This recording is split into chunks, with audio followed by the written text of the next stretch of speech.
안녕하세요. 흉내과 의원 대표원장 정지중입니다. 이번에는 위내시경, 굉장히 좀 많이들 하고 계시는 검사죠. 위내시경에 대해서 설명을 드리겠습니다.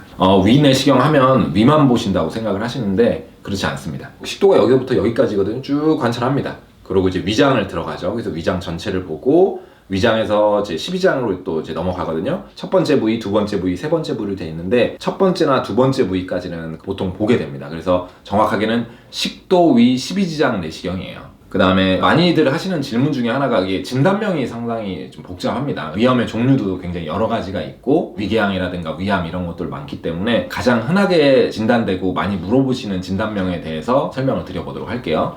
표재성 위암. 우리가 가장 흔하게 많이 듣는 내용이에요. 점막에만 약간 염증 때문에 충혈되어 있는 정도를 말 그대로 표재에 있는 염증이다 해서 가장 경미한 타입의 위염을 표재성 위염이라고 합니다. 이게 아주 경미한 수준으로 있고 증상이 없다면 치료가 필요하지 않습니다. 병원을 다시 방문하실 필요는 없고요. 내가 조금 맵고 짜게 먹거나 불규칙하게 먹고 있거나 뭐 이런 정도로 이해하시면 되고, 그 다음 이제 많이 나오는 진단명이 미란성 위염. 미란이라는 건 한마디로 까졌다는 얘기예요. 염증이 점점 심해지면 점막이 벗겨지겠죠. 이 피부가 까지는 거. 이런 것들이 위점막이 생겼을 때 우리가 미란이라고 합니다. 미란은 대부분 위염이 표재성보다 조금 더 깊어졌을 때 올 수가 있고요. 강한 자극을 받다 보고 반복적으로 생기다 보면 미란이 생길 수가 있고요. 미란이 생기는 원인들은 뭐 대부분 생활 습관이지만 굉장히 드문 경우에 위암의 초기 형태로 나타날 수도 있어요. 그렇다고 미란을 다 조직검사 할 수 없습니다. 대표적으로 그냥 단순 위염 때문에 생기는 미란 같은 경우는 여러 군데 생겨요. 그렇겠죠. 뭐 음식 때문에 그러는데 한 군데만 꼭 생길 수가 없잖아요. 여러 군데 조금씩 까져 있는 정도의 다수의 미란 같은 경우는 그냥 위염인가 보다 라고 생각하고 조직검사가 거의 다 대부분 필요가 없고, 그럼 단 한 군데만 딱 까진 거야. 부어있기도 좀 많이 부어 보이고 한 군데만 딱 까져 있어. 이런 경우라면 염증이 아닐 가능성도 있겠죠. 왜냐면 염증이 한 군데만 그렇게 생기기가 쉽지가 않거든요. 그래서 우리가 보통 다수의 미란이 아니고 단일 미란이라는 경우에는 보통 조직검사를 하게 됩니다. 1% 이하에서 위암세포가 나와요. 그런 경우에는 너무 걱정하지 마시고, 그리고 특히 어떤 분들에서 좀 더 주의해야 되냐면 기저질환이 없고 가족력도 없는 분들의 단일 미란보다는 헬리코박터 감염이 있었거나 가족력이 있는 분들이 조금 더 신경 쓰셔야 됩니다. 그런 경우도 있다는 정도만 알고 계시고, 대부분의 미란성 위염도 증상이 없다면 생활습관, 뭐 짠 음식, 굉장히 불규칙한 거, 음주 이런 걸 조금 조심하면 될 것 같아요. 그 다음에 위염도 다 위궤양이라고 생각을 하세요. 나 속쓰려 위궤양이 있어. 이건 아니고 점막이 점점 더 파여서 아까는 그냥 까진 정도였지만 까진 게 점점점 심해져가지고 점막이 움푹 들어가는 거, 웅덩이가 생기는 건 우리가 궤양이라고 합니다. 한마디로 점점 파여 들어가면 위 벽이 무한하지 않잖아요. 점점 파여 들어가다 보면 위궤양 천공이 생길 수가 있고요. 밑에 재수없게 큰 혈관이 건드려져서 염증이 생겨서 혈관이 터지면 출혈이 될 수도 있는 거. 그래서 위궤양 출혈 같은 것도 생길 수가 있고, 위궤양부터는 꼭 치료가 필요해요. 점막 보호제라든가 이런 것들을 최소 4주 이상, 길게는 8주 정도 치료가 필요할 수 있다. 위궤양의 원인이 굉장히 다양합니다. 대표적인 원인을 설명을 드리면 가장 흔한 거 헬리코박터 감염, 진통소염제, 아스피린, 약물 때문에 생기는 경우 많고요. 그 다음에 스트레스, 그 다음이 위암이에요. 착각하시는 것 중에 하나가 위궤양을 놔두면 암이 되나요? 그게 아니고요.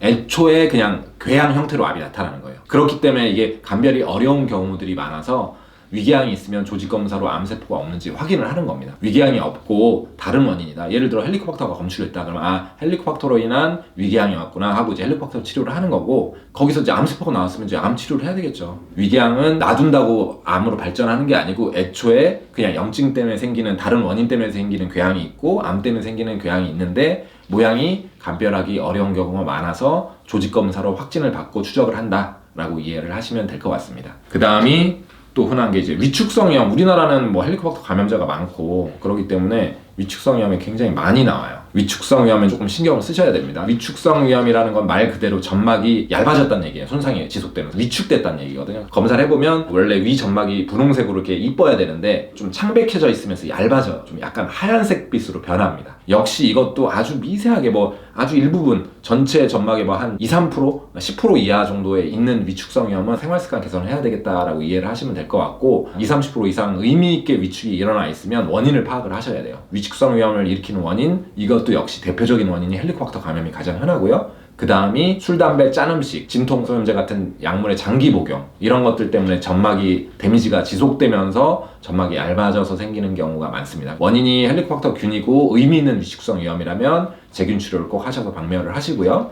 그리고 그런 원인이 없고 생긴 위축성염이다라고 하면 식습관 개선을 꼭 해주셔야 돼요. 대표적인 게 짠 음식, 탄 음식, 불규칙한 식사, 음주 이런 것들이거든요. 약물, 진통소염제를 너무 오래 드시는 분, 허리가 안 좋아서 몇 년씩 드시는 분들, 이런 분들한테 생길 수가 있습니다. 그리고 위축성염은 전암병변이기 때문에 의미 있는 정도부터는 일반인보다 좀 자주 1년마다 내시경으로 추적을 해서 위암 같은 게 생기지 않는지 확인해 보시는 게 좋습니다. 그리고 장상피 화생, 요 말이 좀 어렵죠? 장상피 화생은 꼭 그렇진 않지만 위축성염이 조금 더 진행된 형태라고 이해하시면 가장 쉬울 텐데요. 우리가 이제 점막세포를 상피세포라고도 하거든요. 위 상피세포가 데미지를 너무 많이 받아서 변질돼가지고 장상피로 변한 거예요, 모양이. 장 모양의 상피세포로 변했다 해서 장상피 화생, 화생이라는 건 변했다는 뜻이거든요. 그러니까 한마디로 세포 변질이 됐다는 얘기니까 그만큼 데미지가 누적이 돼 있다는 얘기고요. 변질된 점막은 회복되지는 않습니다.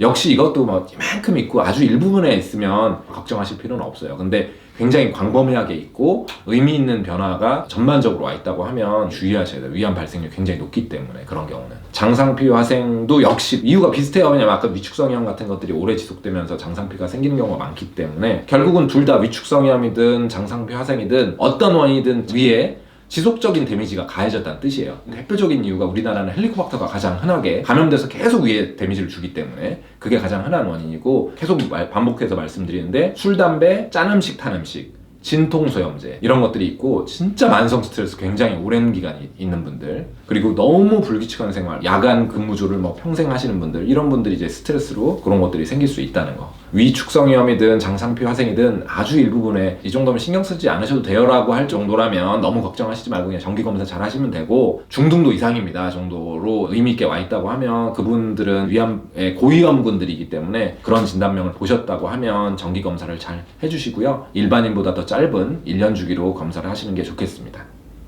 추가로 궁금하신 내용 있으면 댓글로 남겨주세요. 더 자세한 내용이 궁금하시면 유튜브 휴내과 의원 채널을 방문해주세요. 감사합니다.